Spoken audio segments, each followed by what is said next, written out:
Ho ampitombona ao aminareo hatrany ry havana ny fahasoavan'i Jesosy Kristy Tompontsika. Amen. Vavaka isika. Amin'izao andro vaovao izao dia faly izay misaotra, mankalaza manome voninahitra anao Tompo, izay loharano ny fitahiana sy ny fahasoavana rehetra. Misaotra ny amin'ny fandraisanao an-tanana amin'ny fiainana isan'andro. Noho izany dia apetraka aminao hatrany ny fiainay mba hanjakanao. Amin'ny anaran'i Jesosy. Amen. Raha hiverenana foy ry havana ny voalazantsika omaly araka ny hita ao amin'ny Salamo 7:30 dia tsy misy mahafantatra ny amin'ny atsipiriam-piainany ny olombelona tsirairay avy afa-tsy Andriamanitra sy Jesosy Kristy zanany irery ihany. Mahalala ny toetrany, mahalala ny mombamomba ny olona tsirairay iray manontolo, dia ny fisainany, ny fikasany ary ny hoaviny. Ny andininy voalohany ka hatramin'ny fahaefatra no hitantsika omaly, ary ny andininy fahadimy sy ny fahaenina kosa no hamaranantsika an'izany anio. Vakiana isaky ny andinina ary io andininy fahadimy sy ny fahaenina io amin'ny Salamo 7:30. Vakiana amin'ny anaran'i Jesosy. Hoy ny andininy fahadimy: manodidina ahy eo voako sy eo anatrehako ianao, ary apetraka amiko ny tananao. Midika izany ry havana fa tsy mahafoy na mahasaraka ny olona Andriamanitra, miaraka amin'ny olona mandrakariva izy. Ary vao mainka moa tena lehibe ity fiarahana ity, satria hitantsika eto hoe apetrany eo amintsika ny tanany. Manahoana izany?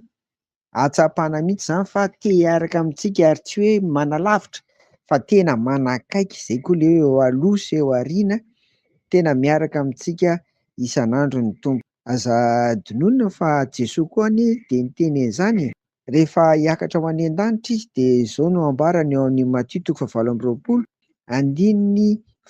hoe indro izao momba anareo mandrakariva, ambara-pahatonga ny fahataperan'izao tontolo izao. Mahafaly izany, mahafinaritra izany, ary indrindra anahana fanantenana fa ilay Andriamanitra sy Jesosy Kristy mahafahatra ny atsipiriam-piainantsika dia tsy mahafoy na mahasaraka antsika koa. Andeha vakiana indray ary ny andininy fahaenina. Fahalalana mahagaga loatra izany, eny avo loatra ka tritratro. Vaky vava ny mpanao salamo eto, satria tafahoatra mihitsy amin'izay mety ho takatry ny sainy ny ataon'Andriamanitra amin'ny fiainany isan'andro isan'andro. Mety tsy izay nieritreretiny sy ny nandalo tao an-tsainy akory azy, nefa dia fantatr'Andriamanitra fa mahasoa sy mahatsara, dia tena nomeny ny Tompo maimaim-poana ho an'ny mpanompony izany. Dia izany no mahatonga ny mpanao salamo eto miteny izany fa tena efa tafahoatra loatra, tsy takatry ny saina intsony ny ataon'Andriamanitra amin'ny fiainany, ary tena hiderany sy hankalazany Andriamanitra izany satria mahasoa sy mahatsara ny fiainany. Feno ry havana dia izao, tsy misy mahalala antsika afa-tsy Andriamanitra irery ihany. Ary faharoa koa dia tsy hoe fantany fotsiny isika fa tena karakarainy amin'ny atsipiriany fiainany. Ary izaho manokana dia ilay hoe apetraka ao amiko ny tananao io zany tena mahalasa heritreritra aho hoe izany Andriamanitra tena any amin'ny toerana feno fiandrianana sy voninahitra, any Jesosy Kristy eo ankavanan'ny ray izany, ary indrindra ilay fanahy masina izay ambarany hoe miaraka amintsika isan'andro izany, dia tanteraka amin'izany tenin'Andriamanitra izany ry havana. Koa dia aza mahafoy na mahasaraka ny Tompo e!